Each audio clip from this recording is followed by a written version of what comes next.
প্রিয় দর্শক, আমন্ত্রণ জানাচ্ছি সবাইকে এখন টিভির নিয়মিত আয়োজন আরোগ্য নিকেতন নির্মল শ্বাসে। বাংলাদেশ লাং ফাউন্ডেশন এবং রেনাটা ফার্মাসিউটিক্যালস লিমিটেড নিবেদিত এই অনুষ্ঠানে আপনাদের সাথে আছে আমি ডাক্তার সাদিয়া সুলতানা রেশমা। দর্শক, বিভিন্ন ধরনের ফুসফুসের সমস্যার অন্যতম লক্ষণ হচ্ছে শ্বাসকষ্ট, অথচ অনেকেরই ধারণা শুধুমাত্র হাঁপানির কারণে এই শ্বাসকষ্ট হয়। এর বাইরে যে বিভিন্ন ধরনের কারণ আছে তার মধ্যে অন্যতম হচ্ছে ফুসফুসের ফাইব্রোসিস বা লাং ফাইব্রোসিস। আজকে এই বিষয় নিয়ে আমরা কথা বলবো, তাই আমাদের অনুষ্ঠানের বিষয় হচ্ছে লাং ফাইব্রোসিস, জানুন এবং সচেতন হন। এবং কথা বলতে আমাদের সাথে স্টুডিওতে উপস্থিত আছেন দুজন প্রখ্যাত বক্ষব্যাধি বিশেষজ্ঞ। আমাদের সাথে আছেন ডাক্তার হেনা খাতুন, সহকারী অধ্যাপক, রেসপিরেটরি মেডিসিন বিভাগ, ঢাকা মেডিকেল কলেজ ও হাসপাতাল। আমাদের সাথে আছেন ডাক্তার শামিমা আক্তার, সহকারী অধ্যাপক, জাতীয় বক্ষব্যাধি ইনস্টিটিউট ও হাসপাতাল। আমরা আজকে কথা বলতে এসেছি লাং ফাইব্রোসিস নিয়ে। ডাক্তার হেনা খাতুন, আপনার কাছে প্রথমে একটু জানতে চাই, এই যে বিভিন্ন ধরনের ফুসফুসের সমস্যা আমরা শুনি, কিন্তু এর মধ্যে লাং ফাইব্রোসিস বা এই যে ফুসফুসের ফাইব্রোসিস, এই বিষয় নিয়ে খুব একটা কথা শোনা যায় না বা আমাদের রোগীরা খুব একটা পরিচিত না। এই পরিচয়টাই প্রথমে একটু জানতে চাই, এই জিনিসটি আসলে কি? ফুসফুসের যেই সমস্যাটার কথা আপনি বললেন যে শ্বাসকষ্ট আসলে ফুসফুসের বিভিন্ন ধরনের রোগেই হয়। এক নম্বর যেটা আপনি বললেন যে হাঁপানি, অ্যাজমা, সেটাতে হচ্ছে, সিওপিডিতে হচ্ছে, নিউমোনিয়াতে হচ্ছে, ব্রঙ্কিকটিসিস হচ্ছে বা ব্রঙ্কাইটিস, যেটা আমাদের জনসাধারণ জেনে থাকে যেই টার্মটা, সেই ব্রঙ্কাইটিসে হচ্ছে। তো আজকের যে বিষয়টা যে লাং ফাইব্রোসিস বা পালমোনারি ফাইব্রোসিস, এটাতেও শ্বাসকষ্ট হয় এবং দেখা যায় যে এটার প্রধান উপসর্গই হচ্ছে শ্বাসকষ্ট। তো পালমোনারি ফাইব্রোসিস বিষয়টা কি, সেটা আসলে আমাদের জনসাধারণ এত বেশি পরিচিত না এটার সাথে, যেমন হচ্ছে অ্যাজমার সাথে পরিচিত। তো আমরা সেই জন্যই এটার বিষয়ে কথা বলছি। তো আমাদের ফুসফুসের মূলত দুইটা পার্ট আছে। একটা অংশ কি যে শ্বাসনালী, আর একটা অংশ কি বায়ুথলি। এখন যেটা আমাদের লাং ফাইব্রোসিস বা পালমোনারি ফাইব্রোসিস বলি, সেখানে হয় কি যে এই যে বায়ুথলিগুলো, এই বায়ুথলির যেই ওয়াল থাকে, বায়ুথলির ওয়ালের পরে থাকে রক্তনালী। তো আমাদের কাজ হচ্ছে শ্বাসনালীর মাধ্যমে বায়ুটা বায়ুথলিতে প্রবেশ করে আমাদের শ্বাসের মাধ্যমে, এবং ওই বায়ু থেকে অক্সিজেন রক্তনালীতে প্রবেশ করে এই বায়ুথলির ওয়ালগুলো ভেদ করে। আর কার্বন ডাইঅক্সাইড, যেটা আমাদের বডির বর্জ্য পদার্থ, সেটা হয় কি যে রক্ত থেকে বায়ুথলিতে আবার আসে। তো এইখানে প্রধান ব্যারিয়ারটা কি, সেটা হলো বায়ুথলির যে ওয়ালটা, সেটা বায়ুথলির যে আবরণটা। এখন লাং ফাইব্রোসিসে হয় কি যে এই যে বায়ুথলির ওয়ালগুলো, সেগুলো আস্তে আস্তে পুরু হয়ে যায়, মোটা হয়ে যায়, এবং আমাদের যেই শ্বাস প্রশ্বাসের মাধ্যমে যে আমরা অক্সিজেন আর কার্বন ডাইঅক্সাইড যে আদান প্রদান হয় বায়ুথলিতে আর রক্তে, সেইটা আসলে বাধাগ্রস্ত হয়। কারণ যে কোনো ওয়ালই যদি মোটা হয়ে যায়, সেখান দিয়ে অক্সিজেনগুলো যেতে, কার্বন ডাইঅক্সাইডটা বের হতে সমস্যা হয়। এটাই আরও যখন দিন যায় আরও বেশি হয়, ফুসফুসের সমস্ত বায়ুথলিগুলা অ্যাফেক্টেড হয়ে যায়। আরেকটা জিনিস হয় যে আমাদের বায়ু ধারণ ক্ষমতাটা কমে যায়, লাংটা আস্তে আস্তে ছোট হয়ে আসে। আমাদের একজন প্রাপ্তবয়স্ক মানুষের যেমন আমরা 5 লিটার বায়ু আমাদের 2 ফুসফুস মিলে আমরা ধারণ করতে পারি, কিন্তু লাং ফাইব্রোসিস যখন হয় দেখা যায় যে এই যে বায়ু ধারণ ক্ষমতাটা, এটাও কিন্তু কমে আসে। 2 লিটার 3 লিটার হয়ে গেল। এখন যেই মানুষটা 5 লিটার বায়ু নিয়ে চলাফেরা করতো, নর্মাল জীবনযাপন করতো, ওনাকে যদি আমি এখন বলি 2 লিটার বা 3 লিটার বায়ু নিয়ে চলাফেরা করেন, স্বভাবতই উনি পারবেন না। তখন উনি একটু পরিশ্রম করলেই হাঁপিয়ে যায়, তার কাশি হয়। তো এই যে পরিবর্তনটা, আমরা এটার সাথে একটা তুলনা করতে পারি যে একটা যে কচি ডাব, তাই না, খুব সতেজ সুন্দর, সহজে এটাকে আপনি কেটে ভিতর থেকে পানি বের করে খেতে পারেন। কিন্তু এই ডাবটা যখন শুকিয়ে যখন নারিকেল হয়ে যায়, তার চামড়াটা দেখেন সবুজ থেকে এটা খয়েরি রঙের হয়ে গেল, এটার আয়তনটা ছোট হয়ে আসলো, এবং এটা কিন্তু অত সহজেই আপনি কাটতে পারছেন না। ভিতরের যে আঁশগুলো না, যে আঁশগুলো কিন্তু আমরা অনেক কাজে ব্যবহার করি, ওই ফুসফুসের বায়ুথলির চারপাশে ওরকম আঁশের মতো জমা হচ্ছে, এই জন্যই আসলে ফাইব্রোসিস বলা হচ্ছে। আঁশের মতো জমা হয়ে বায়ুথলিগুলোকে ছোট করে আনছে। তাহলে ফুসফুসের যে কাজ, বায়ু আদান প্রদান করা, অক্সিজেন কার্বন ডাইঅক্সাইড আদান প্রদান করা, তার বায়ুথলিগুলা ছোট হয়ে যাচ্ছে, তার চারদিকে আঁশের মতো জমা হয়ে যাচ্ছে, তার ওয়ালটা পুরু হয়ে যাচ্ছে, তাহলে সেই কাজটা সে করতে পারছে না। সেজন্য কি হচ্ছে, তার কাশি হচ্ছে, শ্বাসকষ্ট হচ্ছে, বসে থাকলে হয়তো একটু কম হচ্ছে, কিন্তু একটু হাঁটলো, নর্মাল কাজ করলো বা শুরুর থেকে হয়তো একটু বেশি হাঁটলে তখন শ্বাসকষ্ট হয়, আস্তে আস্তে বাড়তে থাকে যখন এই প্রক্রিয়াটা ফুসফুসকে আস্তে আস্তে ধ্বংস করতে থাকে, হ্যাঁ, ফুসফুসের আর্কিটেকচারটাই পরিবর্তন হয়ে যায় তার নর্মাল ফিজিওলজিক্যাল কাজের জন্য। তখন হয় কি, তখন উনি অল্প হাঁটলেই, নিজের কাজকর্ম করলেই হাঁপিয়ে ওঠেন, শ্বাসকষ্ট হয়, কাশি হয়। এই কাশি এবং শ্বাসকষ্ট এটাই মূলত প্রধান সমস্যা। এছাড়াও দেখা যায় অবসাদ হয়ে যায়, ক্লান্ত হয়ে যায়, কারণ তার বডি যথেষ্ট পরিমাণে অক্সিজেন পায় না, ফুসফুস সেটা সরবরাহ করতে পারে না। এটাই আসলে মূল কারণ।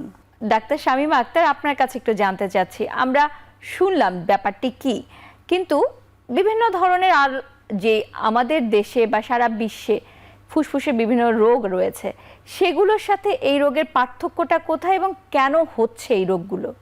আমি যদি হেনা আপার উত্তরের সাথে যদি আমি শুরু করি, আমরা লাং ফাইব্রোসিসের মোটামুটি কেন হয়, কিভাবে হয়, মোটামুটি আমরা বুঝলাম যে ফুসফুসের অভ্যন্তরে যে বায়ুথলিগুলো বা এয়ার স্যাকগুলো আছে, তার প্রাচীরটা আস্তে আস্তে শক্ত হয়ে যায়, নরম প্রাচীরটা শক্ত হয়ে যায়, ফাইব্রোসিস হয়, স্কারিং হয়।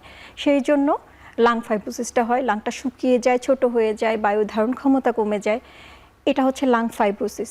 আর এছাড়া অন্যান্য ফুসফুসের যে রোগ, কমন যে রোগগুলো আছে, যেমন সংক্রমণজনিত রোগ আছে, নিউমোনিয়া, যক্ষা এবং অন্যান্য ফ্লু বা অন্যান্য ইনফেকশনসগুলো আছে।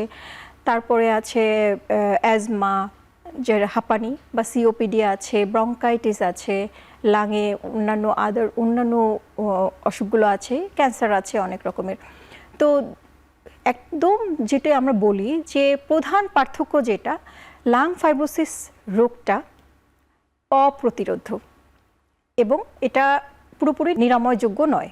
আচ্ছা, আমরা যে চিকিৎসাটা দেই সেটা দিয়ে আমরা এই যে অসুখটার গতিবিধিটাকে আমরা একটু নিয়ন্ত্রণ করতে পারি, পেশেন্টকে আমরা একটা ভালো সুন্দর উপসর্গ একটু কমাতে পারি, কিন্তু পুরোপুরি নিরাময়যোগ্য করতে পারি না। কিন্তু অন্যান্য রোগের ক্ষেত্রে যেটা দেখা যায়, যেমন সংক্রমণ, পুরোপুরি নিরাময়যোগ্য। এবং অ্যাজমা বা সিওপিডি অন্যান্য রোগগুলো কিন্তু চিকিৎসাযোগ্য এবং অনেকটাই নিরাময়যোগ্য। পেশেন্ট মোটামুটি চিকিৎসা নিয়ে অনেকটাই ভালো থাকতে পারেন যদি নিয়ম মেনে চলেন। এই হচ্ছে বেসিক লাং ফাইব্রোসিস এবং এটার পার্থক্যটা।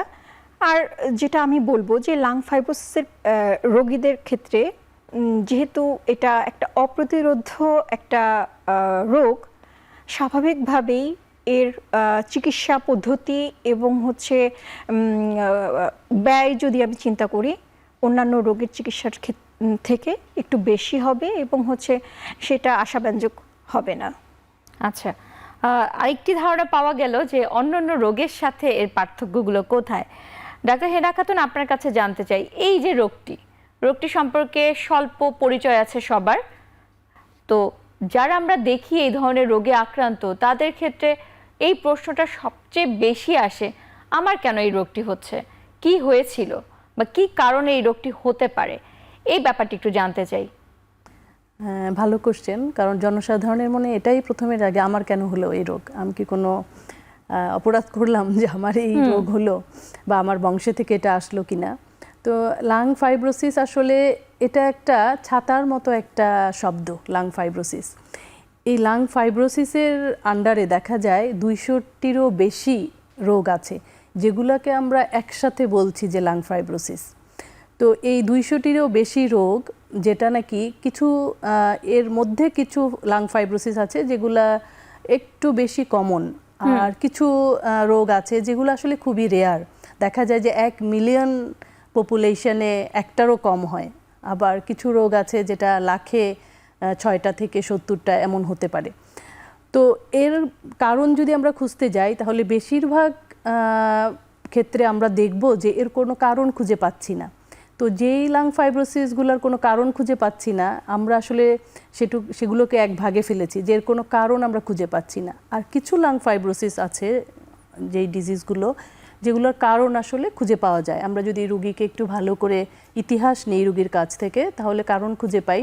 একটা কারণ হতে পারে যে তার যেটা করলে আমরা যদি কিছু জয়েন্টের ব্যথার রোগ, যেগুলো আমরা বলি কানেকটিভ টিস্যু ডিসঅর্ডার, হ্যাঁ, সেগুলা সেই রোগের সাথে সম্পর্কিত জয়েন্টে যে পেইনগুলো হয় বা কানেকটিভ টিস্যু ডিজিজে রিলেটেড যে রোগগুলো হয় তার সাথে সাথে এই ফুসফুসেও এই লাং ফাইব্রোসিস হয়, সেটা একটা কজ হতে পারে। আচ্ছা। আরেকটা হয় যেটা হলো যে কিছু বায়ু থেকে কিছু উপাদান তার সংস্পর্শে আসলে সেটা লাং ফাইব্রোসিস হতে পারে, সেটা বিভিন্ন রকমের হতে পারে। এটা কিন্তু কমন কিছু কজ আছে, যেমন হলো যে আমরা দেখি যে অনেক জায়গায় অনেক অনেক কবুতর পোষে, বিশাল একটা কবুতরের খামার, তাই না, বা হাঁস মুরগির খামার, তাদের যে বিষ্ঠা, তাদের যে পাখা, এগুলো যে নিঃসরিত হয় সেই পাখি থেকে, এগুলোর সংস্পর্শে অনেক দিন ধরে আসলেও কিন্তু হতে পারে। আবার আমাদের দেশের কৃষকরা দেখবেন যে খড়ের গাদা পালা দিয়ে রাখে, তাই না? জি। তো এটা তো 1 বছর ধরে রাখে, বৃষ্টির সময় সেসব জায়গায় ছত্রাক জন্ম নেয়। তো একজন কৃষক যখন সেগুলো খুব কাছে থেকে নিজের হাতে সেগুলো দিয়ে কাজ করছে বা সরাচ্ছে, গোছাচ্ছে, সেখান থেকেও এই ছত্রাকের আক্রমণ যদি হয় তার শ্বাসনালীতে, সেখান থেকে হতে পারে। এগুলো বিভিন্ন অকুপেশন, মানে পেশা ভিত্তিক আমি বললাম। এছাড়াও কিছু কিছু ওষুধেও কিন্তু এটা হতে পারে। আচ্ছা। আমরা অন্য একটা ডিজিজের জন্য ওষুধ খাচ্ছি, যেমন হার্টের কোনো একটা অসুখের জন্য খাচ্ছি, এর মধ্যে কমন আছে কিছু ওষুধ, সেগুলো আসলে নাম বলাটা জনসাধারণের জন্য আতঙ্কের সৃষ্টি হবে, কিন্তু সেটা যখন ওই রোগের হয় তখন আমরা আসলে ইতিহাসটা নেই যে কোনো অসুখে এই অসুখটা হলো, সে কোনো ওষুধ খেয়েছিল কিনা, সেই রকম কোনো অসুখের জন্য হলো কিনা। আর যেটা হয়, কিছু পেশা আছে, যেমন আমাদের দেশে দেখবেন যে সিলেট অঞ্চলের দিকে পাথর ভাঙার কাজ, শিল পাটার কাজ, এই যে কন্টিনিউয়াস সিলিকা ডাস্ট তার শ্বাসের মাধ্যমে ভিতরে যাচ্ছে, এরা শ্বাসনালীতে বা বায়ুথলিতে জমা হয়ে এই ফাইব্রোসিস করতে পারে। আবার আমাদের দেশে কিন্তু অনেক কয়লা খনি আছে, এই খনিতে যারা কাজ করে, হ্যাঁ, কয়লার যে ডাস্ট, যে ধুলাটা, সেটা যখন ইনহেল করে সেখান থেকে হতে পারে। আবার আমাদের দেশে কিন্তু জাহাজ ভাঙার কাজও আছে, তাই না? তো জাহাজ সেই শিপ ইয়ার্ডগুলোতে যারা কাজ করে সেখানে অ্যাসবেস্টস এক্সপোজার হয়।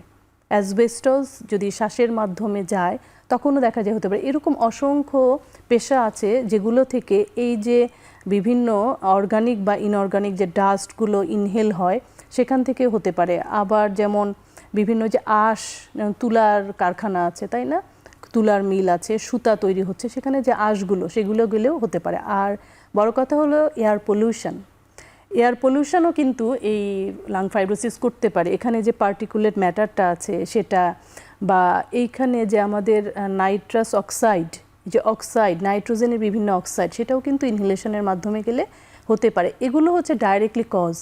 আবার কিছু উপাদান আছে যেগুলো এই ফাইব্রোসিসটা হওয়ার চান্সকে বাড়িয়ে দেয়, যেমন স্মোকিং, না, সিগারেট খাচ্ছে যে হাজার হাজার মানুষ, আপনি চারদিকে তাকালেই দেখবেন, পথে ঘাটে দোকানে যেখানে, যেমন নিজের বাড়িতে, তাই না, সবাই স্মোক করছে। এই স্মোকিং হয়তো তার জেনেটিক্যালি একজন মানুষের এরকম ছিল যে তার জিনগত কিছু পরিবর্তন আছে যে যার ফাইব্রোসিস হবে, কিন্তু স্মোকিংটা না করলে হয়তো তার এত তাড়াতাড়ি হতো না।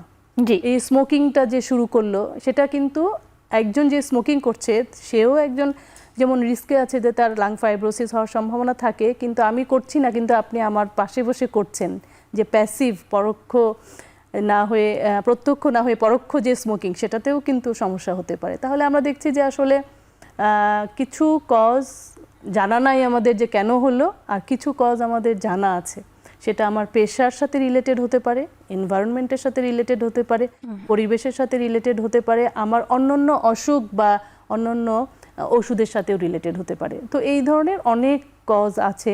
কিছু কজ থেকে অবশ্যই তো আমরা দূরে থাকতে পারি চাইলে। জি, অবশ্যই সেক্ষেত্রে অনেক বেশি সচেতন হতে হবে।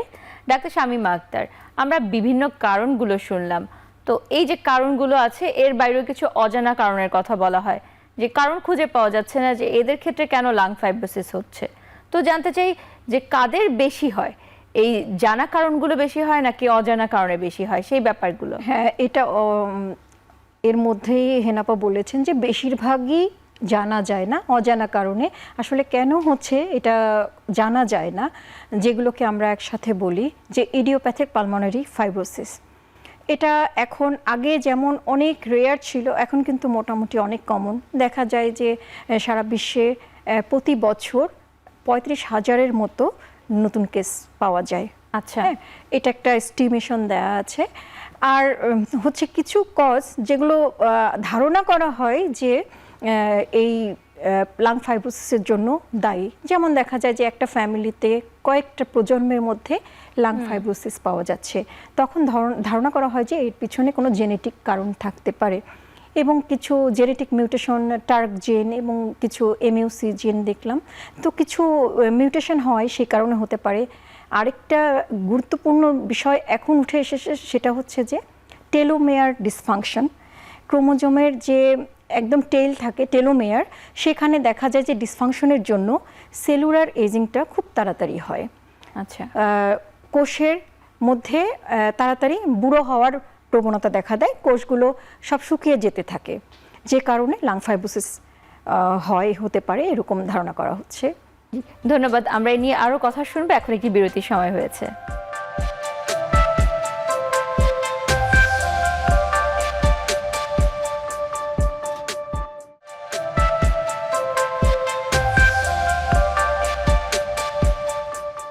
বিরতির পর আবারও স্বাগত জানাচ্ছি আরোগ্য নিকেতন নির্মল শ্বাসে। বাংলাদেশ লাং ফাউন্ডেশন এবং রেনাটা সৌজন্যে এই অনুষ্ঠানে আজকে আমরা কথা বলছি লাং ফাইব্রোসিস এই বিষয় নিয়ে। আস্তে আস্তে জানছি কেন হচ্ছে এবং এর থেকে প্রতিকারের উপায়গুলো একটু একটু করে জানবো।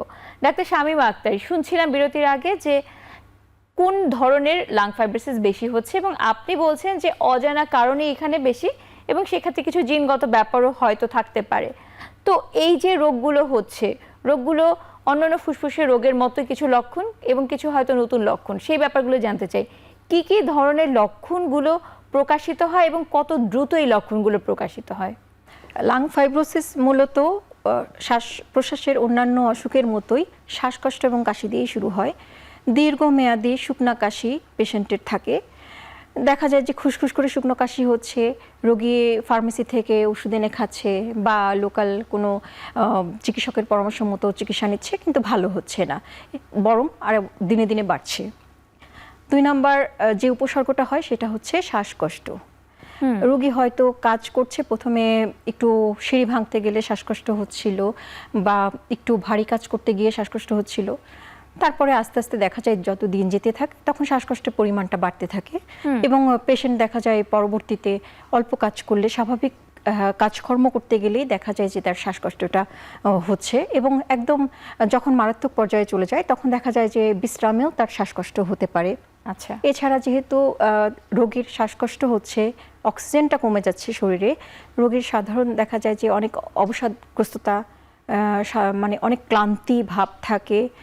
অনেক সময় দেখা যায় যে রোগীর মাথা ঘুরছে, তারপরে ওজন কমে যাচ্ছে শরীরে, যে অক্সিজেনের ঘাটতির কারণে যা হয় সেরকম হতে পারে। এবং রোগীর দেখা যায় যে নীলাভ ভাব চলে আসা অক্সিজেনের অভাবে, এবং আঙ্গুলের পরিবর্তন হওয়া, আঙ্গুলের অগ্রভাগ স্ফীত হয়ে যাওয়া, এই সমস্যাগুলো হয়। রোগীর দেখা যায় একদম শেষ পর্যায়ে দিকে শরীরে হয়তো বা পানি চলে আসতে পারে, হ্যাঁ, শরীর ফুলে যেতে পারে, হার্টে ফেলিউর হতে পারে, এরকম সমস্যা নিয়ে রোগী আসতে পারে। তার মানে ফুসফুসের সমস্যার কারণে হার্টের সমস্যা হতে পারে। তো অনেকগুলো কারণ শুনলাম এবং অনেকগুলো লক্ষণও জানলাম। ডাক্তার হেনা খাতুন, এই যে সমস্যাগুলো হচ্ছে, শ্বাসকষ্ট হচ্ছে, কাশি হচ্ছে, অন্যান্য কাশিগুলোর ক্ষেত্রে দেখা যায় কারো কারো ক্ষেত্রে কফ আসছে, কারো ক্ষেত্রে কফ আসে না। তো এই ক্ষেত্রে কাশির ধরনটা যে আসে সাধারণত, এই কাশিটা কি কোনোভাবে অন্যান্য রোগ থেকে আলাদা করা যায় কিনা? একেবারেই যে সব রোগ থেকে আলাদা করা যাবে সেরকম না, কিন্তু এর একটা বিশেষ চরিত্র আছে এই কাশিটার, যে ফাইব্রোসিস যে কাশিটা, এখানে আসলে কফ আসে না, হ্যাঁ, যে এটা শুকনা কাশি। এবং রুগী, আমরা বলি যে ইংলিশে যে শব্দটা ব্যবহার করা হয়, যায় ডিস্ট্রেসিং, হ্যাঁ, রুগীকে খুব কাহিল করে ফেলে এই কাশিটা, সে কাশতে কাশতে খুব কাহিল হয়ে যায়। কিন্তু কাশিটা সবসময় শুকনো, যেমন আমরা বলি ব্রঙ্কিয়েক্টেসিস, আমরা বলি সিওপিডি, সেখানে কিছু না কিছু কফ বের হয়, কিন্তু এখানে কাশিটা একেবারেই শুকনো থাকে এবং রুগী খুব কাহিল হয়ে যায় এই কাশতে কাশতে, শুকনো কাশি। এবং যতই দিন যেতে থাকে এই কাশির তীব্রতাটা বাড়তে থাকে। এটার একটা চরিত্র এই কাশিটার, যে দিন যতই যাবে এর তীব্রতাটা ততই বাড়তে থাকবে। এটাও আমরা রোগীদেরকে জিজ্ঞাসা করি যে আপনি ধরেন 1 বছর আগে বা 6 মাস আগে যেমন কাশিটা ছিল এখন কি তার চেয়ে অনেক বেশি বেড়ে গিয়েছে? রোগী কিন্তু অনেক সময় যদি এটা পালমোনারি ফাইব্রোসিস বা লাং ফাইব্রোসিস হয়ে থাকে রোগী কিন্তু বলে যে আগে কিন্তু এতটা ছিল না, আমার কাশিটা অল্প অল্প করে শুরু হয়েছে, যতই দিন যাচ্ছে ততই আমার এটা তীব্রতা বেড়ে যাচ্ছে, এভাবেই বলে। ধন্যবাদ ডাক্তার শামীমা আক্তার। কিছু কিছু ক্ষেত্রে আমরা শুনি যে বিভিন্ন ধরনের বাত রোগের সাথে সম্পর্ক আছে, ব্যাপারটি কি সত্য? হ্যাঁ, একদমই সত্য।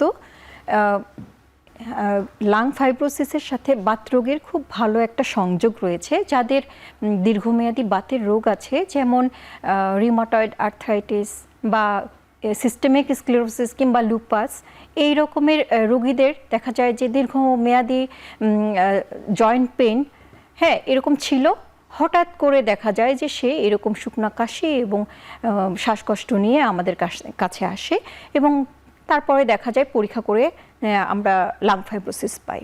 আমি এই পরীক্ষার ব্যাপারগুলো একটু জানতে চাই, কিভাবে এই পরীক্ষার মাধ্যমে নির্ণয় করা যায় যে এটি লাং ফাইব্রোসিস? আমাদের দেশে খুব সহজভাবেই আমরা এখন এই পরীক্ষাগুলো করতে পারি। রোগী আসলে আমরা যেটা করি যে প্রথমে একটা এক্সরে, যদিও সেটা খুব বেশি ভালো আমাদেরকে তথ্য দিতে পারে না লাং ফাইব্রোসিসের ক্ষেত্রে, সেক্ষেত্রে আমরা দেখা যায় যে হাই রেজলিউশন সিটি স্ক্যান করি একদম। এটা আমাদের এখন জেলা শহরগুলোতেও করা সম্ভব। সো এই যখন আমরা HRCT scan of the lung করি, এটা দেখা যায় যে ফুসফুসের অভ্যন্তরে সূক্ষ্ম পরিবর্তনগুলো কিন্তু খুব সহজে আমাদেরকে প্রকাশ করতে পারে। এটা দিয়ে খুব সহজেই কিন্তু আমরা বুঝতে পারি। এখানে যখন আমরা আমাদের একটা ধারণা জন্মে যে এখানে লাং ফাইব্রোসিস হচ্ছে, তখন আমরা অন্যান্য পরীক্ষাগুলো করি যে এই লাং ফাইব্রোসিসটা যে হচ্ছে এর এটা কতদূর পর্যন্ত বিস্তৃত হয়েছে এবং ফুসফুসের কার্যক্ষমতা কতখানি বিঘ্নিত হয়েছে, এটা আমরা নির্ণয় করতে পারি। এই ক্ষেত্রে আমরা কমপ্লিট পালমোনারি ফাংশন টেস্ট করি, যেখানে স্পাইরোমেট্রি থাকে, ভলিউমগুলো লাঙের দেখি এবং লাঙের ডিফিউশন ক্যাপাসিটি এগুলো আমরা দেখি। স্পাইরোমেট্রিও খুব সহজেই জেলা শহরগুলোতেও আমরা করতে পারি। স্পাইরোমেট্রি করলে পরে এটা একটা খুব সহজ একটা পরীক্ষা, একটা চোঙ্গার মতো একটা মেশিনের মাধ্যমে রোগী খুব জোরে ফু দেয়, শ্বাস নিয়ে জোরে ফু দেয়, সেটা দিয়ে ফুসফুসের বাতাস নেয়ার এবং ছাড়ার ক্ষমতাটাকে আমরা এটা নির্ণয় করতে পারি যে ফুসফুসের ক্যাপাসিটি কতটা।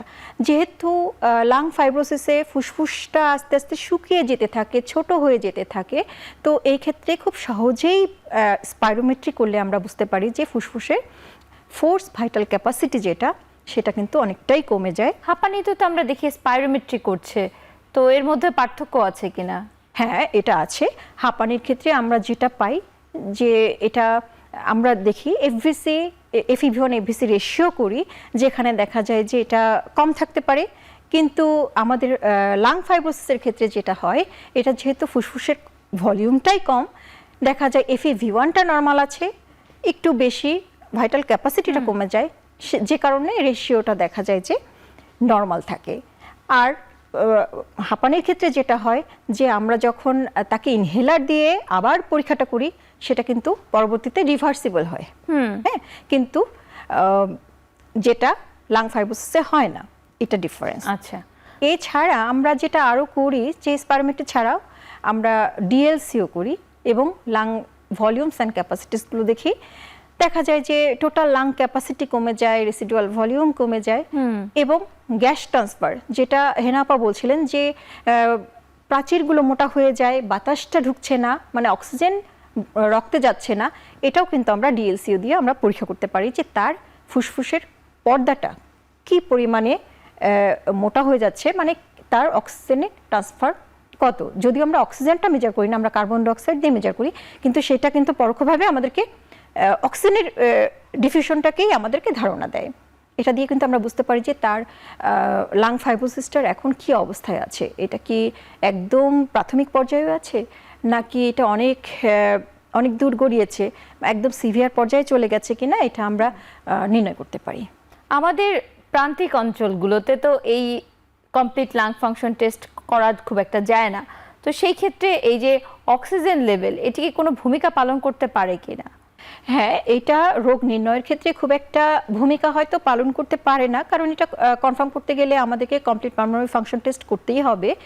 কিন্তু রোগীর আমরা যখন চিকিৎসা দিই, সেই চিকিৎসাটা কতটা কার্যকরী হচ্ছে, রোগী কিন্তু বাসায় চাইলেই অক্সিজেন একটা ছোট্ট একটা পালস অক্সিমিটার কিনে সেটা কিন্তু সে নিজেই মনিটর করতে পারে। যে এই ধরনের পরীক্ষাগুলো তারা আসলে করতে পারবে কিনা, বা তাদের রোগটি নির্ণয় করার ক্ষেত্রে কি অন্য কোনো কিছু ভূমিকা পালন করা যায় কিনা, এই ব্যাপারে আপনি কি বলেন?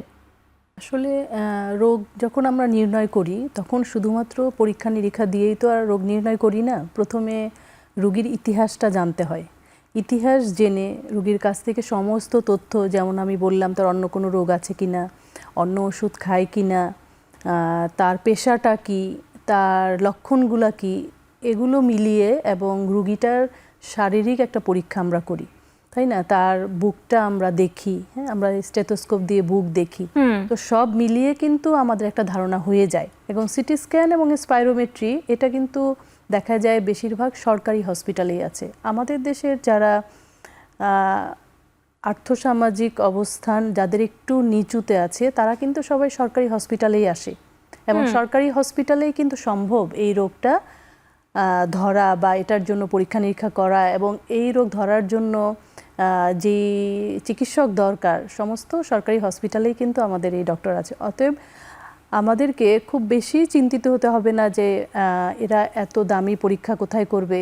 আমাদের সরকারি হসপিটাল, মেডিকেল কলেজ হসপিটালগুলোতে যথেষ্ট মানে চিকিৎসক আছে এই রোগ ধরার জন্য এবং পরীক্ষা নিরীক্ষা করার জন্য। যেটা মেইন, যেটা আমাদের লাগে, যে সিটি স্ক্যান সেটা আছে, যেটা স্পাইরোমেট্রি করতে হয়, যেটা দিয়ে ফুসফুসের বায়ু ধারণ ক্ষমতাটা আমরা দেখি, যেটা বললেন যে একটা শামিমা ফোর্স ভাইটাল ক্যাপাসিটি, যে ফুসফুসের আগে বেশি বায়ু তার মধ্যে থাকতে পারতো, এখন কম থাকতে পারে। তো এই দুটো পরীক্ষা কিন্তু আমরা আমাদের সরকারি হসপিটালেই করতে পারি, যেটা আমাদের যারা আর্থসামাজিকভাবে একটু নিচের দিকে আছেন তাদের পক্ষে সম্ভব সরকারি হসপিটালেই এই সেবাটা নেওয়া। জি, ধন্যবাদ। এ নিয়ে আরো কথা বলবো, এখন আবার একটি বিরতির সময় হয়েছে।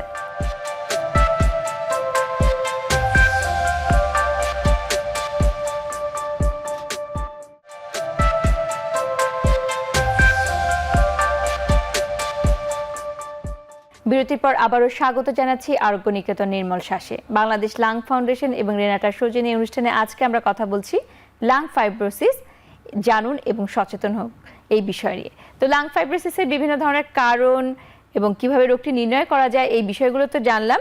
ডাক্তার শামীমা আক্তার, আপনার কাছে জানতে চাই, তাহলে রোগটি নির্ণয় করার পর চিকিৎসার কথা আসে, চিকিৎসাটি কখন শুরু করতে হয় এবং কিভাবে শুরু করতে হয়? যখনই রোগটি ধরা পড়বে আমাদের উচিত হবে আগে রোগীর সাথে কথা বলা এবং কাউন্সেলিং। এটা হচ্ছে খুবই গুরুত্বপূর্ণ, যেহেতু একটু আগে আমি রোগটার ধরন নিয়ে বললাম যে এটা খুবই হতাশাজনক একটা রোগ, যেটা হচ্ছে একদম অপ্রতিরোধ্য, হ্যাঁ, এবং পুরোপুরি নিরাময়যোগ্য না। আমরা যতই চিকিৎসা দেই না কেন, আমাদের লক্ষ্য থাকে যে রোগীর উপসর্গগুলোকে নিয়ন্ত্রণ করা, রোগীকে উপশম দেওয়া এবং হচ্ছে তার রোগের যে গতি সেই গতিটাকে নিয়ন্ত্রণে রাখা। জি, হ্যাঁ, কিন্তু পুরোপুরি নিরাময়যোগ্য কিন্তু না।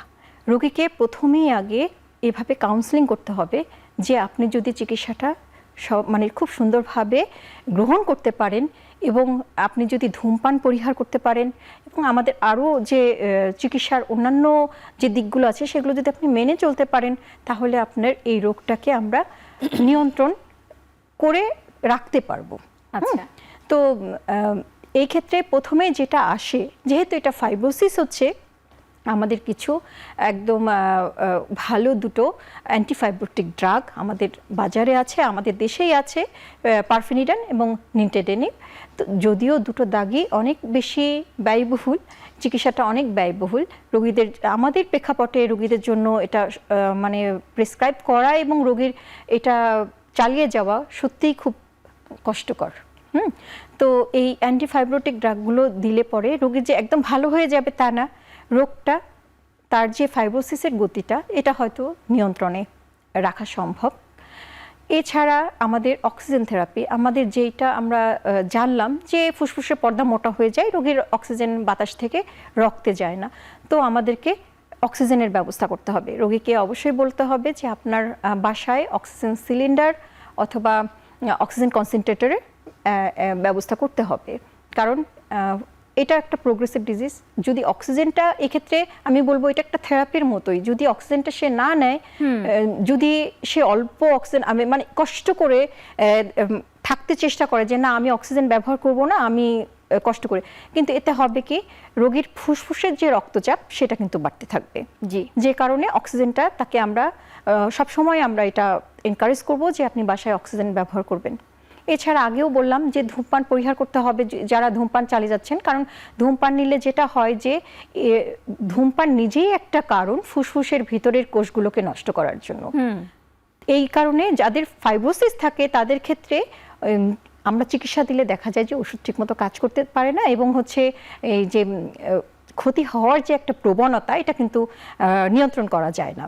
হ্যাঁ, এছাড়া আমরা আর যেটা করতে পারি যে পেশেন্টের লাং ফাইব্রোসিস যাদের থাকে তাদের ক্ষেত্রে রোগ প্রতিরোধ ক্ষমতা কমতে থাকে, তো তাদেরকে বিভিন্ন রকমের ভ্যাকসিনেশন, নিউমোকক্কাল ভ্যাকসিনেশন এবং হচ্ছে ইনফ্লুয়েঞ্জা ভ্যাকসিনেশন এবং আদার অন্যান্য যে ভ্যাকসিনগুলো আছে সেগুলো আমরা প্রেসক্রিপশন দিতে পারি। আর আরেকটা গুরুত্বপূর্ণ বিষয় হচ্ছে পালমোনারি রিহ্যাবিলিটেশন, যেটা খুবই গুরুত্বপূর্ণ এই লাং ফাইব্রোসিস পেশেন্টের জন্য, যেখানে একটা বিশেষজ্ঞ টিম থাকে যারা রোগীদেরকে বিভিন্ন শ্বাস প্রশ্বাসের ব্যায়াম, শারীরিক ব্যায়াম, খাদ্য, পুষ্টি এই ব্যাপারে সচেতন করেন, রোগীদেরকে বিভিন্ন চিকিৎসা পদ্ধতি সম্পর্কে অবহিত করেন, তাদেরকে মনোবল বাড়ানোর চেষ্টা করেন এবং তাদের দেখা যায় যে কোয়ালিটি অফ লাইফটা ভালো থাকে। এভাবে কিন্তু রোগীর মানে চিকিৎসা করা হয়। ধন্যবাদ। সুন্দর একটা গাইডলাইন পাওয়া গেল যে কিভাবে চিকিৎসা করতে হবে, কিন্তু একটি প্রশ্ন থেকে যায় চিকিৎসা কতদিন করতে হবে, সেই ব্যাপারে ডাক্তার হেনা খাতুন আপনার কাছে জানতে চাই। চিকিৎসা আসলে কতদিন করতে হবে এবং এটি থেকে মৃত্যুর ঝুঁকি আছে কিনা? আসলে আমি আগেই বলেছি যে লাং ফাইব্রোসিস একটা রোগ না, হ্যাঁ, এটা অনেকগুলো রোগের সমষ্টিকে একসাথে আমরা বলছি যে লাং ফাইব্রোসিস। এখানে 200টিরই বেশি রোগ আছে। এখন কতদিন চিকিৎসা করতে হবে এটা আসলে নির্ভর করে যে এটা কোন রোগটা হয়েছে। এই 200টি রোগের মধ্যে আপনি কোনটাতে আক্রান্ত? আপনি কি ইডিওপ্যাথিক পালমোনারি ফাইব্রোসিসে আক্রান্ত, নাকি আপনি সার্কয়েডোসিসে আক্রান্ত, নাকি পালমোনারি প্রোটিনোসিসে আক্রান্ত, না হাইপার সেন্সিটিভিটি নিউমোনাইটিসে আক্রান্ত? এরকম অসংখ্য নাম আছে, কঠিন অনেক নাম, তাই না, যেটা উচ্চারণ করতেও আমাদের কষ্ট হয়, ডাক্তারদেরই কষ্ট হয়, পেশেন্টদের জন্য বোঝাটা তো আরও কঠিন। তো সেইটা নির্ভর করে আসলে কোন রোগ হয়েছে। ঠিক আছে, যখন আমি যেটা বলেছি যে আমাদের দেশে আমরা দেখি বা পৃথিবীর অন্য দেশেও যে ইডিওপ্যাথিক পালমোনারি ফাইব্রোসিস 50% কেসে এই রোগটাই আমরা পাই, যেটাতে আসলে অনেক রিসার্চ এ পর্যন্ত অনেক দূর এগিয়ে গিয়েছে, যেটা কিছু অ্যান্টিফাইব্রোটিক ওষুধ এসেছে আমাদের বাজারে যেগুলো বেশ কার্যকরী এই ফাইব্রোসিস প্রসেসটাকে, গতিটাকে একটু কমাতে। তো এইটা আসলে এখন রিসার্চগুলোতে কতদিন দিয়েছে এগুলো এখনও অনেকটা রিসার্চের পর্যায়েই আছে। তবে আমরা বেশিরভাগ ওষুধগুলোই দেখা যায় অ্যান্টিফাইব্রোটিক যে ড্রাগগুলো সেগুলো অনেক বছরই খেতে হয় আসলে। হ্যাঁ, একটা নির্দিষ্ট করে এক এক রোগীর জন্য আসলে এক এক রকম হবে, তবে এটা বেশ কয়েক বছর খেতে হয়। আবার কিছু কিছু রোগ আছে যেমন হাইপার সেন্সিটিভিটি নিউমোনাইটিস, আমরা বললাম যে কৃষকদের হতে পারে, তাই না, একটা কবুতর পোষে যিনি বা কবুতরের খামার দেখাশোনা, তার হতে পারে, সবার যে হবে তা না, তার হতে পারে যে ওই বিষয়ে অ্যালার্জিক, তার হতে পারে। তো সেই ক্ষেত্রে আবার দেখা যায় যে আমি 3 মাস থেকে 1 বছর ওষুধ দিলেই আমার হচ্ছে একটা কোর্স, তারপরে হয়তো আবারও হতে পারে, বা এরকম যে এটা 3 মাস থেকে 1 বছর ট্রিটমেন্ট করলাম সেটা হলো। তো এই ধরনের আরও কিছু ডিজিজ আছে যেগুলোর ওষুধ এখন পর্যন্ত আসলে আমরা আবিষ্কার করতে পারি নাই, যে সেগুলোকে আমরা সাপোর্টিভ যে ট্রিটমেন্টগুলো যেগুলো আছে, যেমন যদি অক্সিজেন কমে যায় অক্সিজেন দিলাম, পালমোনারি রিহ্যাবিলিটেশন মানে হচ্ছে ফুসফুসের কিছু ব্যায়াম তাকে শেখানো হলো, তার শারীরিক অন্যান্য ব্যায়াম শেখানো হলো যাতে উনি কর্মক্ষম থাকতে পারে। এই জিনিসগুলো কিন্তু লাইফ লংই থাকবে, যেটা অক্সিজেন নেওয়া, ব্যায়াম করা, ফুসফুসের ব্যায়াম করা, সেইগুলো ধূমপান না করা, নিউট্রিশাস ফুড খাওয়া, সেগুলো কিন্তু লাইফ লং ডাক্তারের সংস্পর্শে বা একটা হসপিটালের সংস্পর্শে তাকে থাকতে হবে, থেকে রেগুলার তাকে ফলো আপ নিতে হবে। ধন্যবাদ। এ নিয়ে আমরা আরও কথা শুনবো। এখন আবার একটি ছোট্ট বিরতির সময় হয়েছে।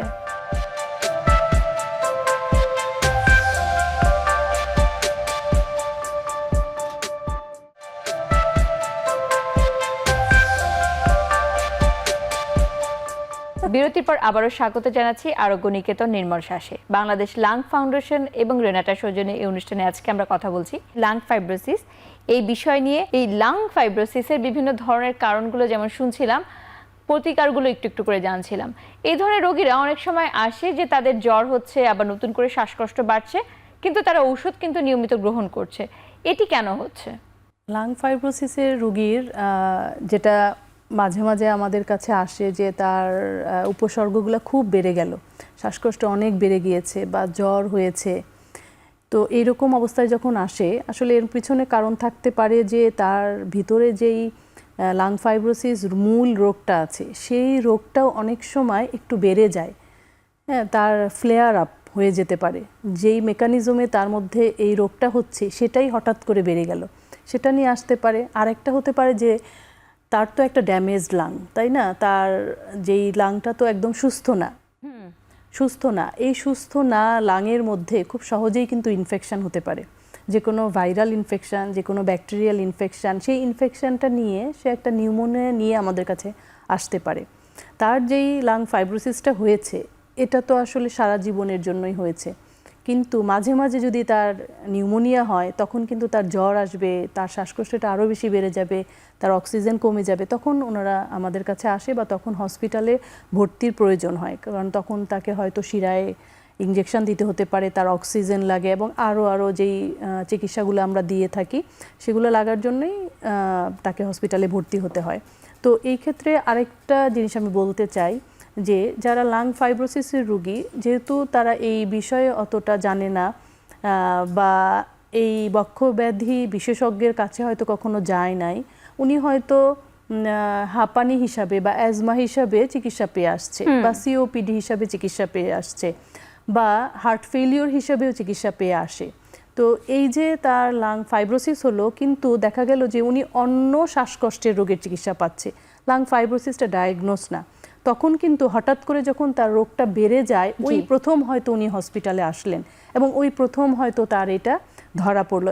এভাবেও লাং ফাইব্রোসিস রোগীরা আমাদের কাছে ধরা পড়ে যে এই রোগীটা গত 5 বছর বা গত 3 বছর বা গত 1 বছর যাবৎ অ্যাজমা হিসেবে চিকিৎসা পাচ্ছিল, অনেকগুলো ইনহেলার পাচ্ছিল বা অ্যাজমার লাইনে যা যা চিকিৎসা পাচ্ছে, কিন্তু যখন ওই যে বেড়ে গেল, এটাকে বলি আমরা এক্সাজারবেশন হলো তার উপসর্গগুলা, তখন উনি প্রথম বক্ষব্যাধি বিশেষজ্ঞের কাছে আসলেন বা একজন স্পেশালিস্ট ডাক্তারের কাছে আসলেন এবং জানা গেল যে না, ওনার আসলে অ্যাজমা না এটা, বা এটা সিওপিডি না, বা এটা হার্ট ফেলিওর না, এটা লাং ফাইব্রোসিস নামে একটা রোগ যেটা ওনার হয়েছে, উনি এখনও ধরা পড়েনি। তখন আমরা সেটা বিভিন্ন রকমের পরীক্ষা নিরীক্ষা করে রোগটা ধরে তাকে যতখানি সম্ভব চিকিৎসা দেওয়ার, রোগীর সাধ্যের মধ্যে এবং আমাদের অ্যাফোর্ডেবিলিটির মধ্যে এবং অ্যাভেলেবিলিটির মধ্যে সেই চিকিৎসাটা আসলে আমরা দিয়ে থাকি। তো এই ধরনের রোগীর ক্ষেত্রে মৃত্যুর ঝুঁকি কী রকম?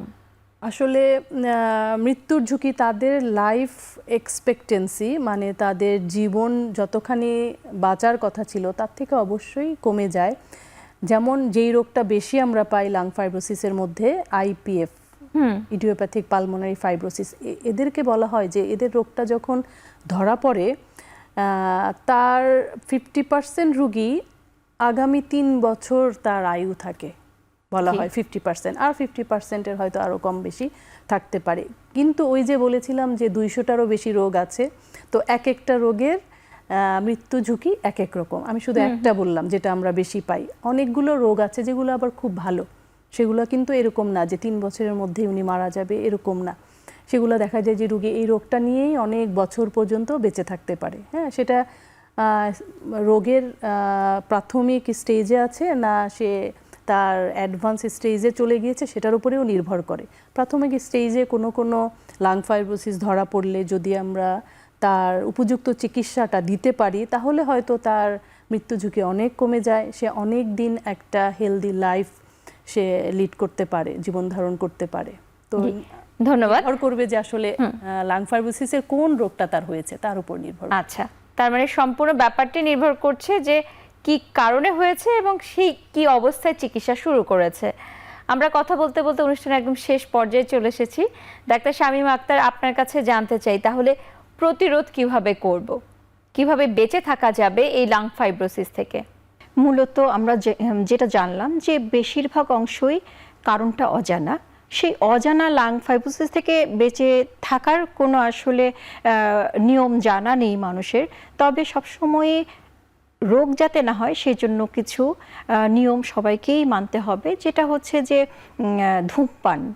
ধূমপানকে এড়িয়ে চলতে হবে একদম জীবনের শুরু থেকে শেষ পর্যন্ত। প্যাসিভ স্মোকিংও যেটা হচ্ছে সেখান থেকেও কিন্তু নিজেকে বাঁচিয়ে রাখতে হবে। আমাদের পরিবেশের যে দূষণ, সেই দূষণটাকে যাতে কম হয় সেই ব্যাপারে জনসচেতনতা বৃদ্ধি করতে হবে। এবং আমি বলবো যে বাংলাদেশ গভর্নমেন্ট এবং অন্যান্য এনজিও যারা আছে তাদেরকে আগিয়ে আসতে হবে, যাতে এই পরিবেশ দূষণজনিত কিংবা অকুপেশনাল যে লাং ফাইব্রোসিস হচ্ছে সেগুলো যাতে কম হয়। যারা এরকম ঝুঁকিপূর্ণ পরিবেশে কাজ করছে তাদেরকেও বিভিন্ন প্রোটেক্টিভ মেকানিজম ব্যবহার করতে হবে, যেমন মাস্ক পরতে হবে, গ্লাভস পরতে হবে এবং আদার যে প্রোটেক্টিভ মেজার্স আছে সেগুলো ফলো করতে হবে। এবং আমি বলবো যে সুস্থ থাকার জন্য ভালো মতো খাবার খাবে, ফলমূল ভিটামিন জাতীয় খাবার খাবে এবং শারীরিক ব্যায়াম এটাও খুবই গুরুত্বপূর্ণ ভালো থাকার জন্য। জি, ধন্যবাদ দুজনকেই আপনাদের মূল্যবান সময় থেকে আমাদেরকে সময় দেওয়ার জন্য। আর আমাদেরকে এখানে আমন্ত্রণ জানানোর জন্য অবশ্যই ধন্যবাদ জানাচ্ছি। আমাদের আলাপ আলোচনা থেকে সাধারণ জনগণ যদি এতটুকু উপকৃত হয় সেটা আমাদের জন্য সুখের হবে।